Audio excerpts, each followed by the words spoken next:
I'm the president of the Bahamian American Cultural Society. I'd like to welcome you to the second genealogical conference that we are having. The first one was held a few years ago, but we constantly see the need to have another one. And I'm happy that you all are here, and I want to welcome you all. We have three presenters here. All three of them are here.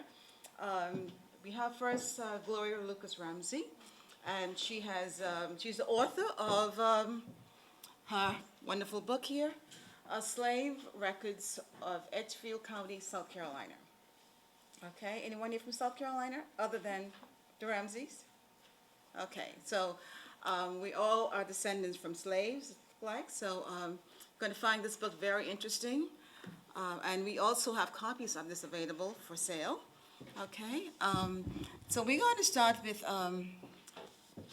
Gloria Ramsey. And I think you've seen her bio. Gloria, I said, she is the author of The Slaves of Edgefield County, South Carolina. And she is a New Yorker. She said for 2 weeks, her parents lived here in New York. And for 2 weeks, they decided that they want a Jersey kid, so they went to Jersey, and that's where she was born. But I think Gloria is a New Yorker. I haven't spent only 2 weeks in New Jersey. We're going to call her a New Yorker. So we're going to be having our first speaker, a New Yorker. Okay, and of course, Gloria was also educated at Hofstra University here in New York City. And for 30 years, she was the Board of Education teacher before she retired.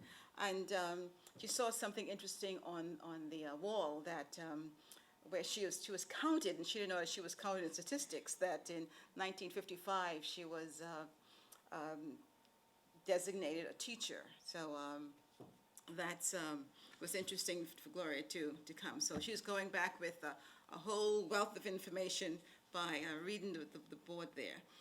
Okay, so I'm going to, as a matter of fact, let me say that this year, April, Gloria received an award for her book from the Federation of South Carolina Logical Historical Society. And I was very happy to hear when she told me that she received that award for this fabulous work she did. So without any delay, I'm going to ask Gloria to come and give us her experience and her wealth of information. She is a genealogist by heart. Okay. I'm so excited to be here at the Schomburg because I've actually been a supporter of the Schomburg for years while I was here, and continued my support when I moved to Georgia, but I couldn't go to any of the events because I was too far away. So I get the bulletin from the Schomburg all the time. Now, I lived in New York almost all of my life, except for those 2 weeks, and briefly in New Jersey much later. And I relocated to Georgia in 1996. I had already retired and dabbled in other things and found out that I didn't like the other things, didn't want to teach anymore. So I started researching my family. I always considered myself a Georgia peach. My mother was born in Georgia. My father was born in Georgia. I had documented at least 4 of my grandparents, knew where they were buried, all in Georgia. So imagine my surprise when I started researching. Oh, I'm going to read this. This is one of my philosophies. An ancestor never dies until there's no one left to call their name. And I call my ancestors' names all the time. This picture, during my childhood, was up all the time. I saw it all the time, didn't worry about it. I was too busy playing in New York. You know, we played outside all day long. We didn't go in till evening. But this picture was always there, and as I grew up, I got curious about it. This is my mother as a child with her grandmother who raised her. in, of course, Georgia, right? So I wanted to find out more about her grandmother, and that's where I started. And I found out that her father was born in South Carolina. That can't be. My mother didn't know that. My mother knew nothing of any South Carolina residents. She considered herself a Georgia peach.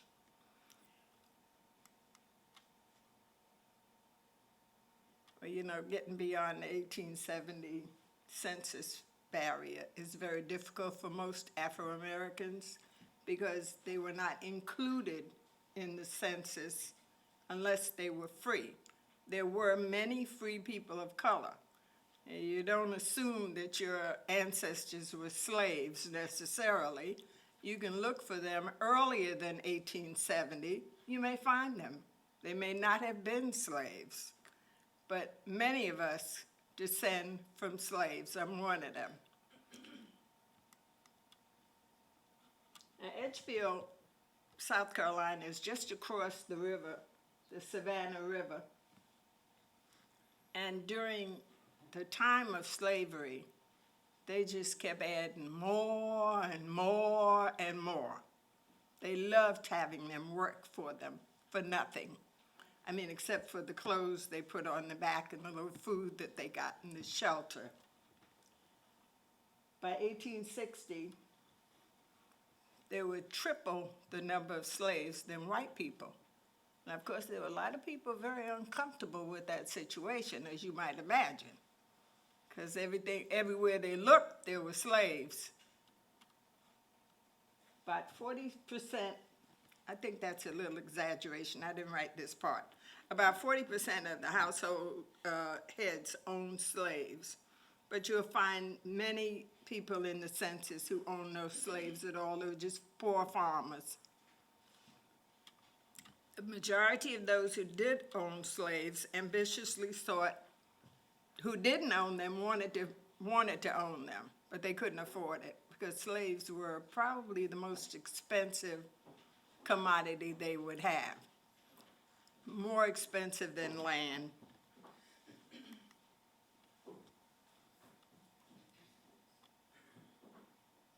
James Henry Hammond was a huge slave owner. I've been to one of his plantations, beautiful place, and saw how he lived and how his slaves lived. It's quite a contrast, I would say. Very big contrast.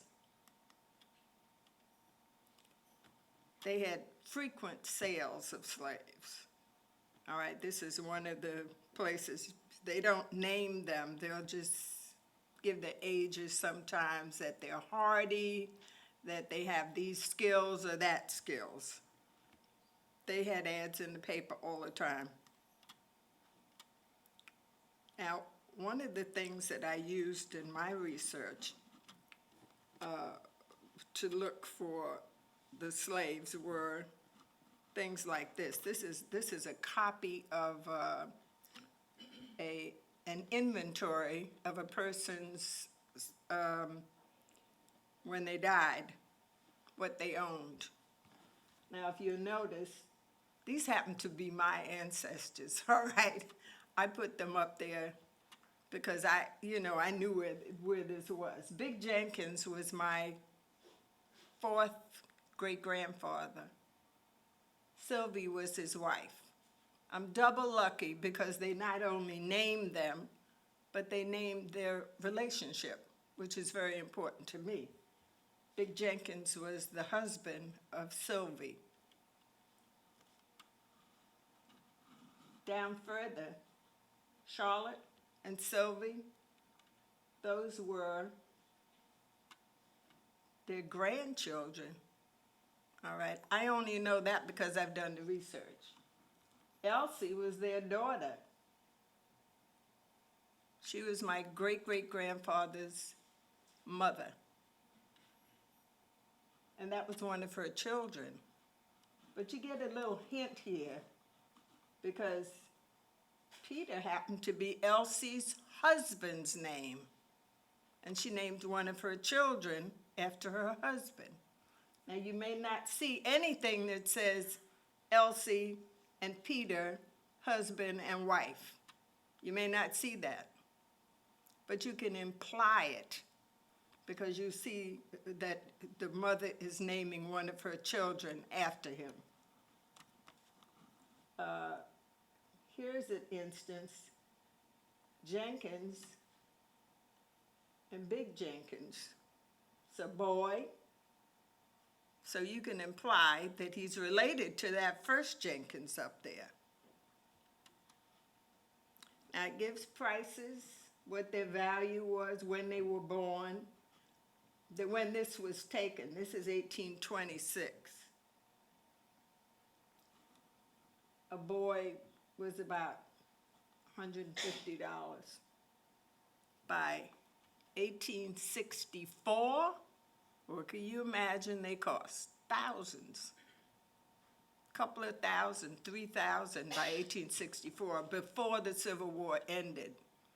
They had great value. But in 1820, now it moved. Oh, I don't know why. These are some of the slaves of Henry Hammond. And now I have not seen this. This is, you have to be very lucky to get something like this that tells you what they do for a living.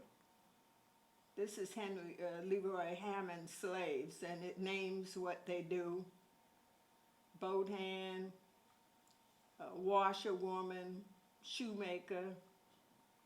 Sometimes there were those who had trades like brick masons. They were highly, or blacksmiths. They were highly valued.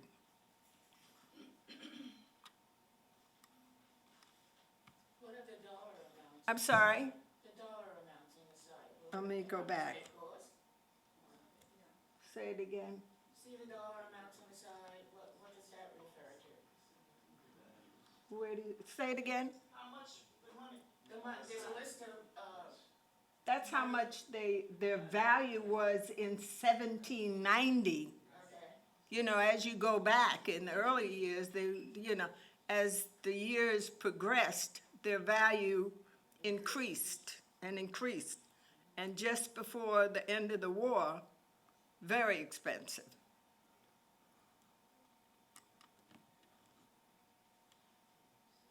Now, when I did this research, most of the, I have to call it hypocritical. Most of the records just referred to the slaves as Negroes. Very rarely did they use the word slave. They didn't use it. And certainly they didn't use it in their church records. They would say, servant of Leroy Hammond. They wouldn't say slave. They were hypocrites. They knew slavery was wrong. So in their Bible records, their church records, they didn't use the word. Now, it's very difficult. In my book, I used whatever term they used to describe the slave. I used that. I didn't change the spelling of their names or how they referred to them. In most cases, they just said girl. Once in a while, you would see the word wench, and people would say, well, that means somebody between the ages so-and-so, but you really couldn't tell from that. And certainly with the males, if they called them a boy, did not mean they were a boy. They would have boy, and the man would be 65 years old. So you cannot really go tell how old they were from that. And very rarely did I find ages given. It would be nice if you would know, then you could get a handle on when they were born, but usually you did not get ages.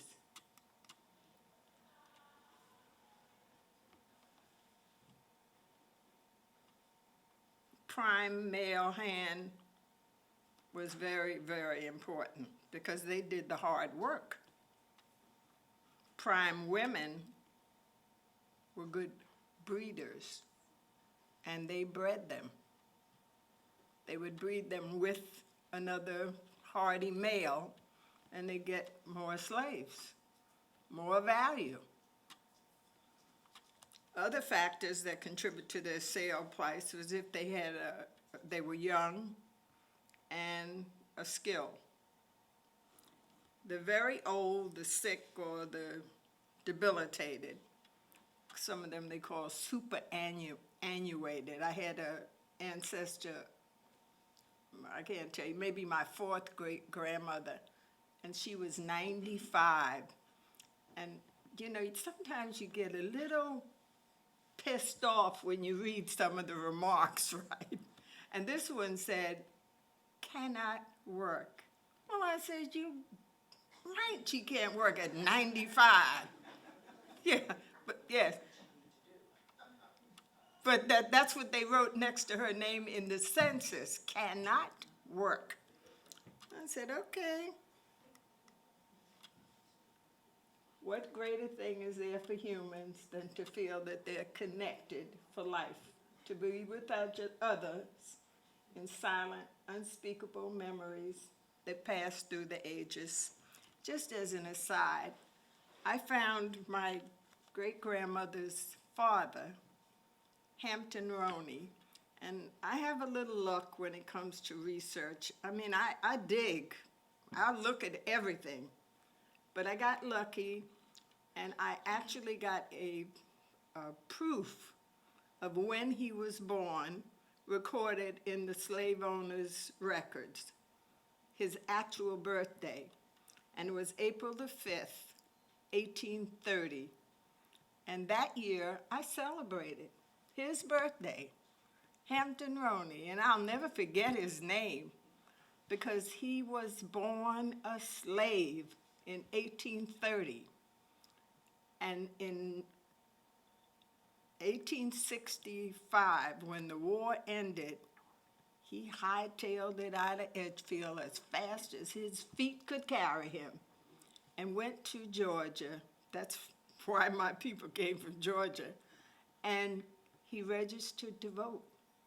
Now, I have no record that he did vote, but he did register. I do have a copy of that, where he registered to vote for the first time, having been born a slave on a plantation. Isn't that amazing? Now, this book, I didn't start out to write a book. These records are really quite extraordinary in Edgefield, that county, that the slaves were their most valuable asset. So they kept very good records, and they still survive. You can go and see the original record, the slave list, what they sold for, who they went to. Now, when I saw that these records were available and knew what I was able to do with them myself, I said, other people need these. They cannot do what I'm doing. I'm retired. I can go when I want to go. I can stay as long as I want to.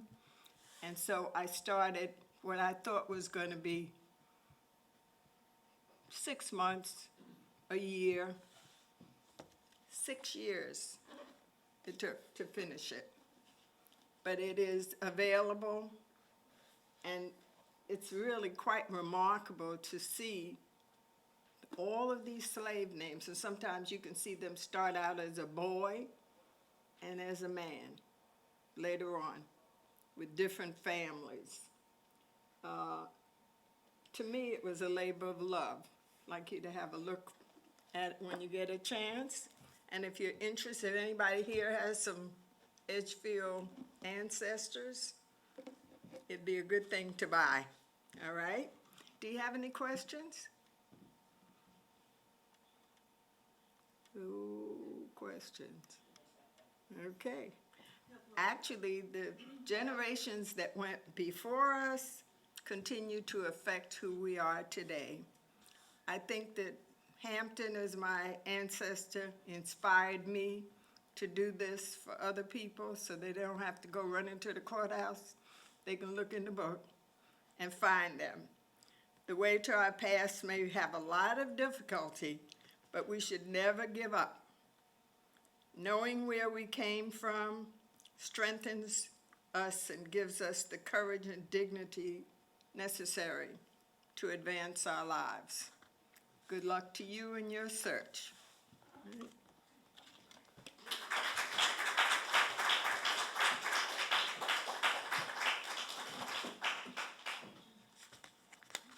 In talking to friends in Nassau about the genealogical conference coming up, I mentioned to them about Edgefield, that we're in Georgia, the South, and she said that most of the slaves that came to Bahamas came from this area, from the South. So it was good to know that, to show that correlation between Edgefield in the South as well as the Bahamas. Of course, my ancestors came from the Georgia area. They were British and Loyalists, and they fought in the Revolutionary Army. And my great-grandfather, who was a blacksmith and furrier, he fought for the Americans, before the British came into the United States. And when the British came in, he absconded from the British to the Americans, from the Americans to the British. And he was in prison for treason, he and his brother. So I said, there goes my membership to the Daughters of the Revolution. Yeah. So researching my ancestors, and I hope that you would also begin that search. It's very enriching. No one can tell me I cannot be among the rich and the famous, because I know exactly who I am through my research. So you become very powerful in yourself, and you begin to know and respect who you are and where you're from.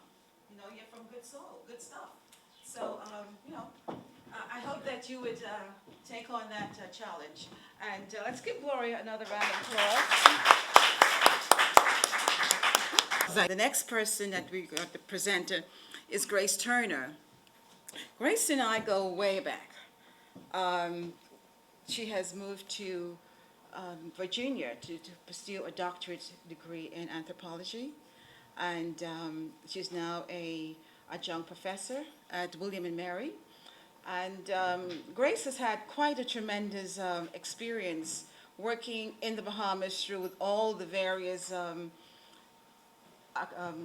archival divisions.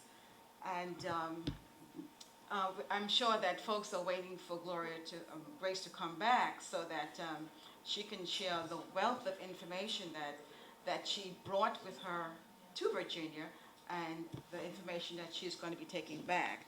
So Grace is going to be of tremendous value to the Bahamian community when she returns, and I hope she would not hesitate to return and not let folks encourage her to stay on and earn big bucks.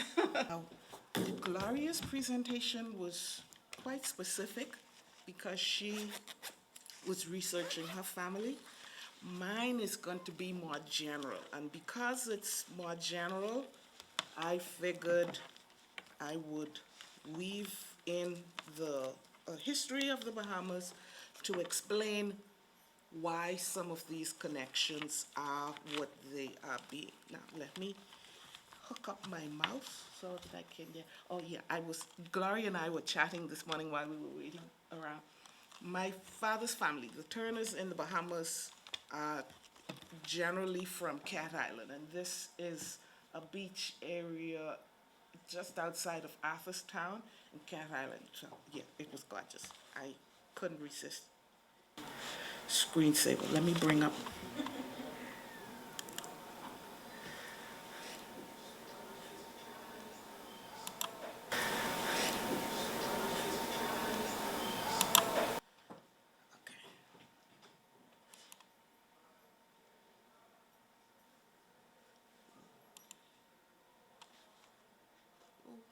Slideshow from beginning. Okay, so once I discovered Google Maps, I don't use those paper maps anymore. I'm using this map to show the relationship between the Bahamas and the United States because there's constant movement back and forth, constant movement of people back and forth. And ever since Europeans came in this time, the Bahamas played a pivotal role because here in its location, it's at a nexus that joins any currents, any movement between North America and the Caribbean. So it's at a critical point. And that's going to come up at a later point in the presentation. But I wanted you to see the relationship because for Gloria's presentation, she discovered in her family's genealogy that her family didn't start in Georgia. They went back to the Carolinas. Well, for the Bahamas, and looking at connections between the Bahamas and the United States, it starts with the Revolutionary War. For those people who wanted to remain loyal to the British Crown and didn't want to become a U.S. citizen, they had to leave those territories. And for the Bahamas, about two-thirds, at least two-thirds of the Loyalists who ended up relocating to the Bahamas came from Georgia and both of the Carolinas. What they did, because the largest British territory nearby was Canada. They could have gone to Bermuda, but that was too small. So they went originally to Florida. At this time, Britain, they were the superpower at the time. They were at war with, it seemed like, everybody. And when the Revolutionary War ended in the early 1780s, the British also ended their war with Spain, so they had to give Florida back. All British people who were in Florida, if they didn't want to learn Spanish, had to leave again. So that's why these Loyalists who had been in Georgia and the Carolinas and had gone to what they thought was the nearest British territory in Florida, when Florida reverted to Spain, then the Bahamas became a prime location. Very few went to Jamaica because that was just too far. There were all these other areas. That movement of Loyalist planters coming into the Bahamas serves as a huge watershed in Bahamian history because it not only boosted the population, it changed the demographics of the population. Up until that point, the Bahamas only had a population of about 3,000 to 6,000 people. It was definitely less than 10,000 people. They all lived on New Providence, which we generically call Nassau. New Providence, Eleuthera, no, this is Eleuthera back here. Eleuthera, that was the island where English settlers first came in, and some of the little keys, the tiny islands off Eleuthera. So most of the Bahama archipelago at this time was not populated. With Loyalists coming in, about 6,000 Loyalists came in, so that's like white people.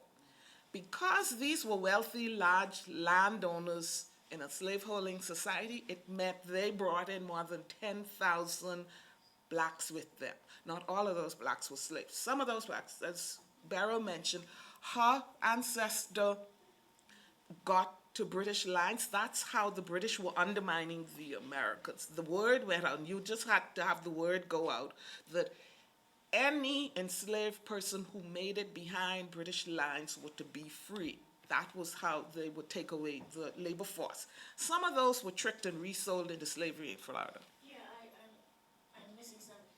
Who were the original people there that were less than 3,000 to 6,000? They weren't blacks and they weren't white. What were they? Oh, I forgot. Let me back up.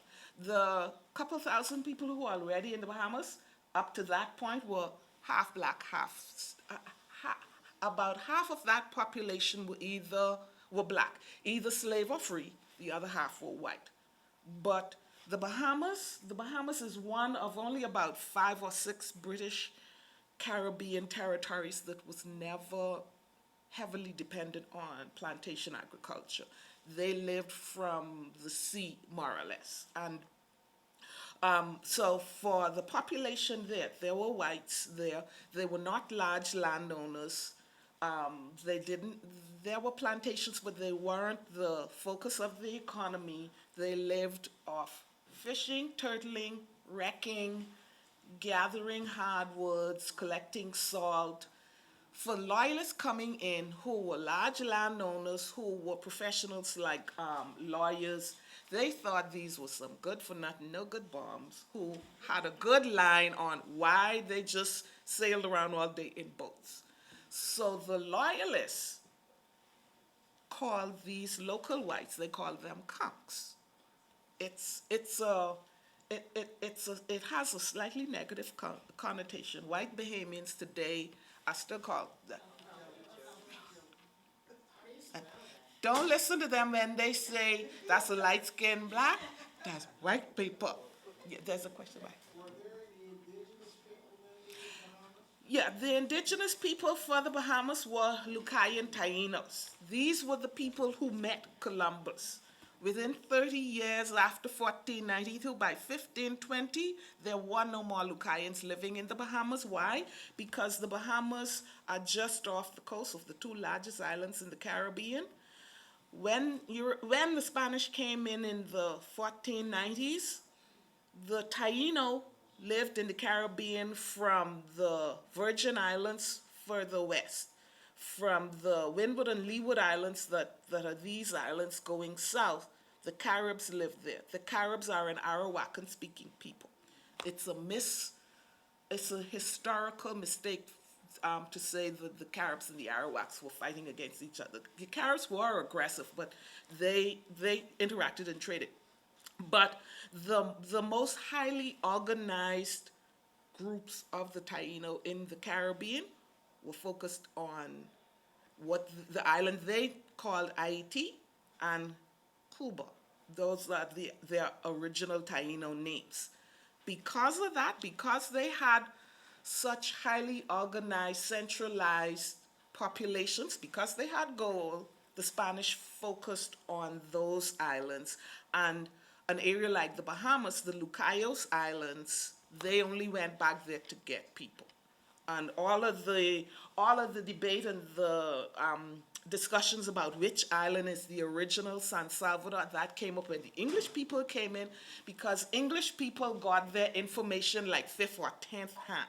The Spanish never had any debate or any discussion over which island was Guanahani, where Columbus landed and renamed it San Salvador.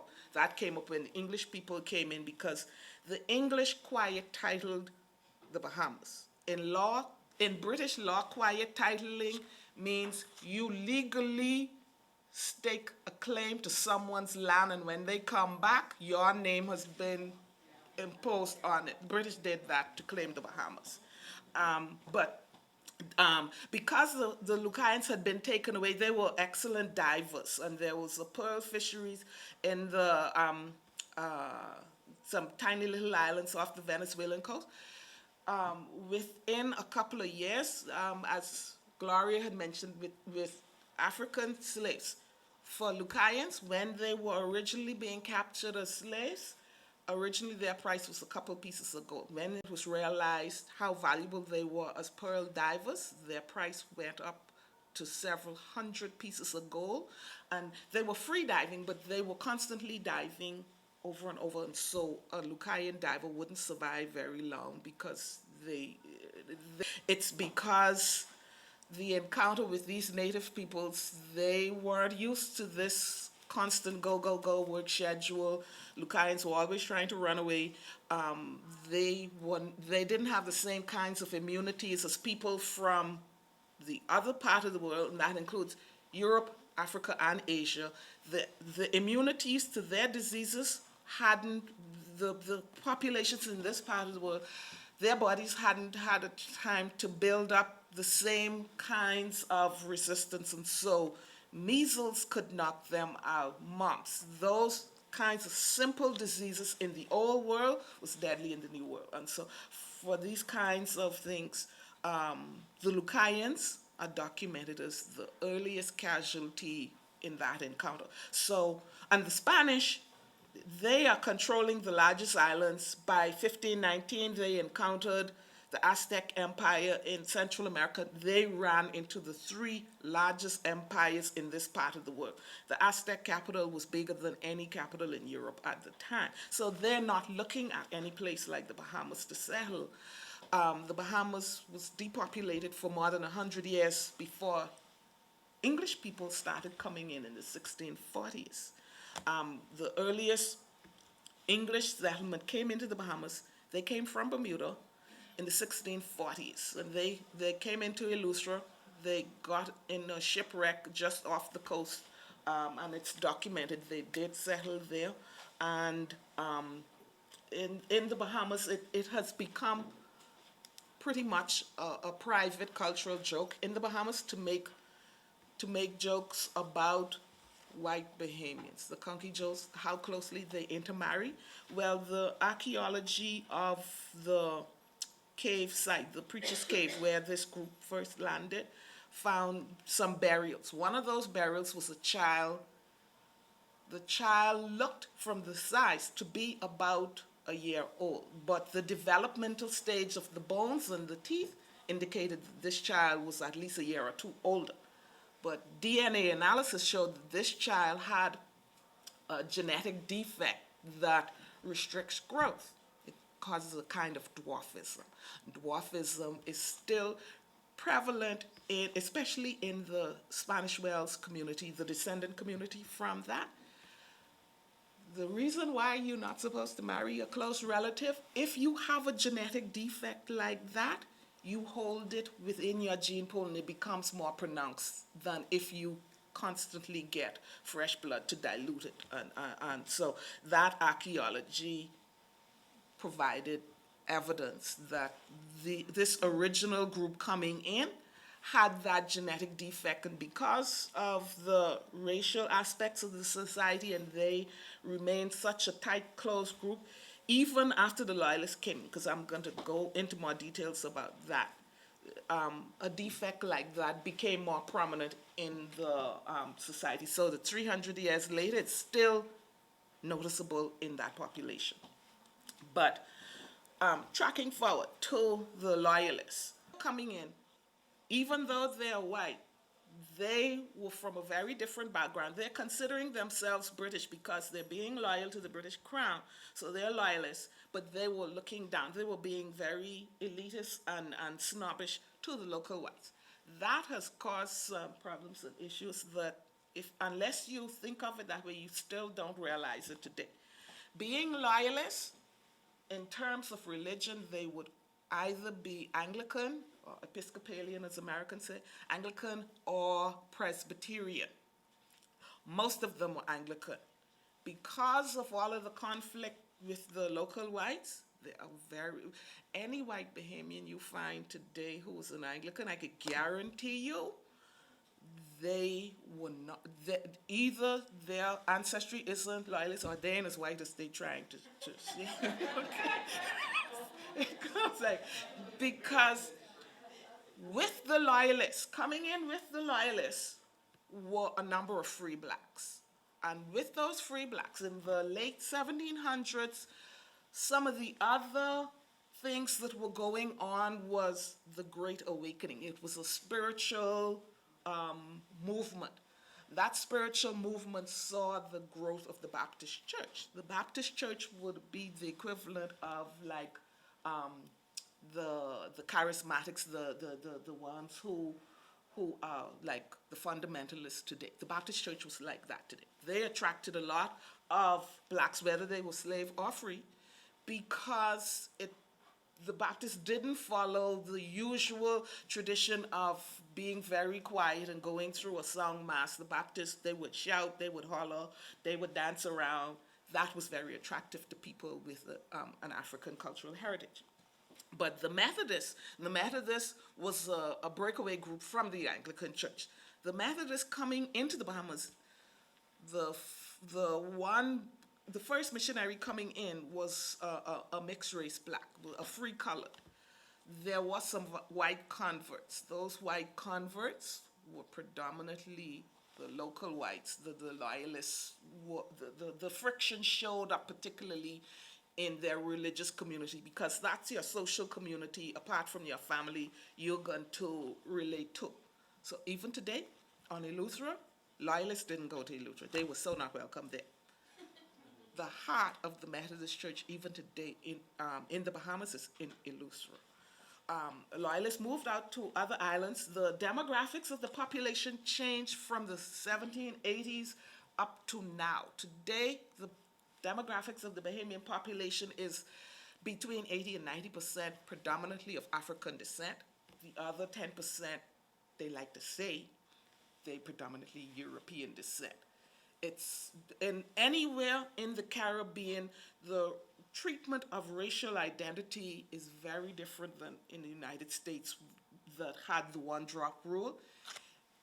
Elsewhere in the Caribbean and in Latin America, it's a sliding scale. Certain things can come in. Color does play a big part of it. Education, your social connections.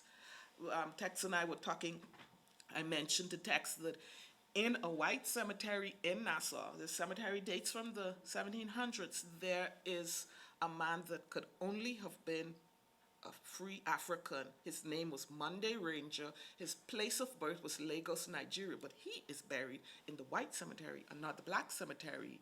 Why? Because in life, he definitely had some big social connections. So he was treated as a white man, not as a black man. Never in America. But in the Bahamas, the Loyalists coming in brought in this whole big shift in the population demographics, and if they talk bad about the white people, you could imagine the black people. They didn't trust no non-white person who was saying they was free up in here. It was like, all of you know this lie. You run away. I go search. I bet I could find who you run away from. And there was a group of young Loyalist young men. These were the sons of the older planters who were literally, it sounds like they were going and kicking down people's doors. And the laws were at that time were the same as in the United States. The word of a black person in court could not counteract the word of a white person, especially if it was a major case. If the person who was being found guilty, if that person was going to be executed, the word of a black person alone could not convict them. A white person had to do that. And if you were black, you needed a white person to verify what all of them black people were saying about you. So there were a number of free blacks living in Nassau who were re-enslaved because they couldn't find a white person to vouch for them. There were some white people who would step up, but the Loyalists caused this kind of friction and upset, so nobody was really loving them. And because they were coming from Georgia and the Carolinas, the Bahamas is the exception. Anywhere in the Caribbean where our plantation period wasn't sugar plantations, it was cotton. And you know how in Bahamian they say God don't like ugly? Yeah, well, he really paid them back. They came and established these plantations, cotton plantations, throughout the Bahamas. Islands that hadn't been occupied since the Lucans had left them now had plantations. And the major plantation islands were in the central Bahamas: Cat Island, San Salvador, Auckland's Crooked Island, Long Island, Exumas. Those were the major plantation islands. That would be these islands here in the central Bahamas. And by 1800, planters were realizing, hey, you know, we ain't getting as much profit from our crops as when we were back in Georgia and the Carolinas. The colonial government sent out a questionnaire to 25 of the bigger, more wealthier planters to do a survey to try and understand what was happening, what caused these plantations to fail so miserably and so soon. And one of the key things they said, just about all of these planters, because their land grants, because Tex would deal with this kind of information, these land grants, they would be given tracts of like 1,000 acres. One planter could have plantations on 3 or 4 different islands. So these planters their total land ownership throughout the Bahamas could be several thousand acres. What they said, they had come from areas like Georgia and the Carolinas, that's wide open plain that has very deep soil. The Bahamas is, the northern part is subtropical, the southern half is tropical. The soils are standard tropical soils. They seem to be very rich, but they're extremely fragile. If you clear off that vegetation too quickly, you open up the land to erosion quickly. And they admitted that they cleared too much land too soon. They didn't understand, they didn't realize that the Bahamas is open to hurricanes a lot more frequently than the eastern seaboard of the United States is. And with the exposed land, you having all these insects. They got a visit from that little insect, the boll weevil. But within 20 years, these plantations had already peaked. And most of them by 1800, by the first decade of the 1800s, most of those 6,000 loyalists had left the Bahamas. But that set the Bahamas up for a very different profile, pretty much a unique profile in the plantation history in the Caribbean, because some of them stayed on their plantations and pretty much down to a man, because these were the men, pretty much down to a man. The ones who stayed on their plantations had an enslaved sweet patootie with them. They had children by one of their slaves. But unlike the U.S., what's more common in the Caribbean, those planters who had children by their slaves, most of them, not all, most of them, those children inherited that property. Some of the planters moved back to Nassau because Nassau was always the hub, the city, and they had a business manager dealing with their properties. Well, you needed someone on the property. There are several cases in the Bahamas where another enslaved person was the overseer on that. We have a documented case from San Salvador, and his name was Prince. Elsewhere in the Caribbean, that wasn't happening because the value of that land remained high. So they wasn't letting no slave, no black person was getting even close to thinking they was kind of if but owning that land. In the Bahamas, it was like, let them, all of y'all were nothing together, so y'all could stay. What that set up under British law, the landmark case is Lord John Roll. Lord Roll was an absentee landlord. He didn't even come. Children didn't come. He sent the business manager. The business manager get to Nassau and was like, hell no. Lord Roll owned 5 plantations on Great Exomer Island. And those slaves, by the 1820s, those slaves were living on their own. No white person was managing over them. No enslaved person was managing over them. And they got righteously indignant up in there when the message came from the business owner, because Lord Roll back in England was like, I need some more profits from my property. And the business manager sent the word that some of them, they were to be split up and relocated. Some were to go to Trinidad, some were to go elsewhere. Well, being black people and out in the sun, they were like, hell no, we got some peas, we just plant our corn, and what? And ain't we here, we supposed to be free? No, they staged a rebellion, and to them, this is really how in history, you really have to look at who is saying what. Where is this information coming up? The white people go and call it a rebellion. The black people's like, we will harvest our corn, we ain't moving no place, we fighting for our rights, and ain't we supposed to be free too? A group of the leaders got in a boat that they made and they used to use and went to Nassau because they had to go talk to this here governor about how this man carrying on, what these people telling them. They were led by a slave named Pompey. And no, we don't spell it with the 2 Y's. It have the E-Y, that's us. So Pompey and those, when they landed, of course, the other landowners, this is a threat to them.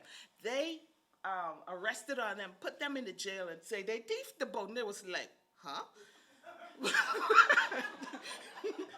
That they were charged with rioting, rebellion, stealing, and everything bad to keep them in jail. Fortunately, the governor at the time was an abolitionist, Sir James Carmichael Smith, because the governor was like the governor was the Supreme Court for the case. The governor had a lot of legal training. And the governor realized, looking at it rationally, the governor realized that it really was a case of miscommunication, misunderstanding. The enslaved people weren't saying no, they weren't willing to work for Lord Rowe. They wanted to be given more time to harvest their crops. Yeah, some of them saying, yeah, we ain't going to Trinidad and that island. No, why we can't stay on Exuma? And so, because he was abolitionist, he heard their case more, and so he allowed them to go back. And this case was being negotiated in 1828. This is before emancipation. So they were allowed to go back to these plantations in Exuma. They were allowed to have Sundays off. They were allowed to have time to work on their own lands, because the cheap way was to allow slaves to work some land to provide crops for themselves. They were allowed to work on their own crops and plus work for Lord Rowe, and no, they weren't going to move. So it ended up being a victory for them. They stayed. By the 1890s, the descendants of those Rowe slaves were recognized as the rightful owners of that property. Why? I did a presentation and there was some dissents. They were like, Lord Rowe gave it. It's like, Lord Rowe didn't give you all nothing. Lord Rowe, we gonna find him. Well, Lord Rowe didn't even leave that to y'all. His children didn't give that. They got that through squatters' rights. For squatters' rights in British law, for squatters' rights to claim that, you have to prove that you were actively using and occupying the land with the owner's permission or without, but you are there, the legitimate owner, the owner who owns it on paper, isn't making any effort to force you off. And if you can do that for 20 years or more, you claim squatters' rights. That was established in British law before they start bringing black people in here. So by the 1890s, in a landmark case, the descendants of the Rowe slaves were recognized as legitimate owners of that property. I figure that's fair and equal exchange for all them. That is a landmark case in the Bahamas. There are some other cases that continue to be contentious because, as I mentioned, in the Bahamas, since the Loyalists came in, and since then, it's been a predominantly African-descended population. There is an African landholding system that got into Bahamian, because this makes the Bahamas pretty exceptional for elsewhere in the Caribbean, because elsewhere in the Caribbean, plantation property remains valuable even today. And so it's rare for even the mulatto descendants to inherit that.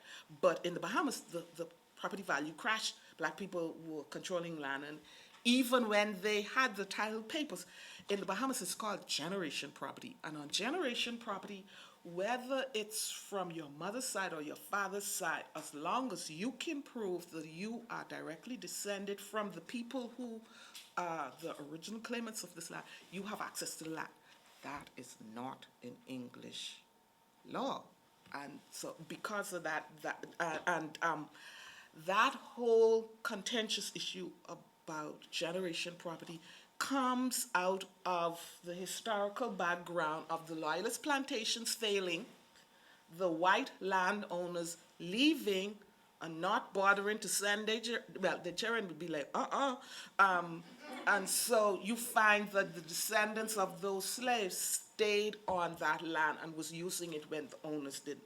Sometimes they had the papers, but because they're African-descended people, they thought that they could treat the generation property equally with the paper-holding property. My family lost hundreds of acres like that. But that comes out of that background.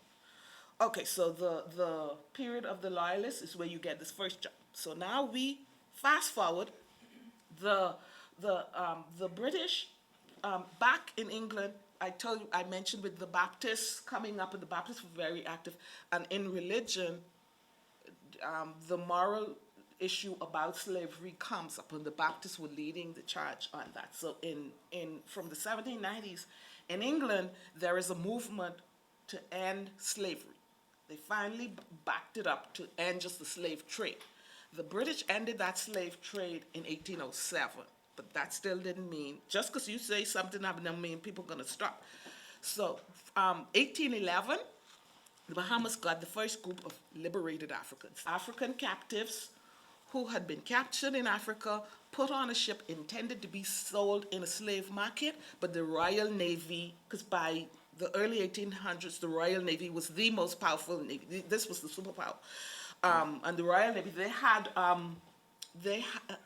developed treaties and agreements with all of the European countries and the United States who participated in the slave trade to negotiate with them when the Royal Navy encounter a ship carrying your flag, where is that ship to be landed, which court is going to adjudicate that. There was one of those courts at Havana, and because Cuba was a big slaving market and the southern United States. So that meant that between 1807 and 1834, the Bahamas was, for any of those ships, the Bahamas was the major landing spot for those Africans.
Too new.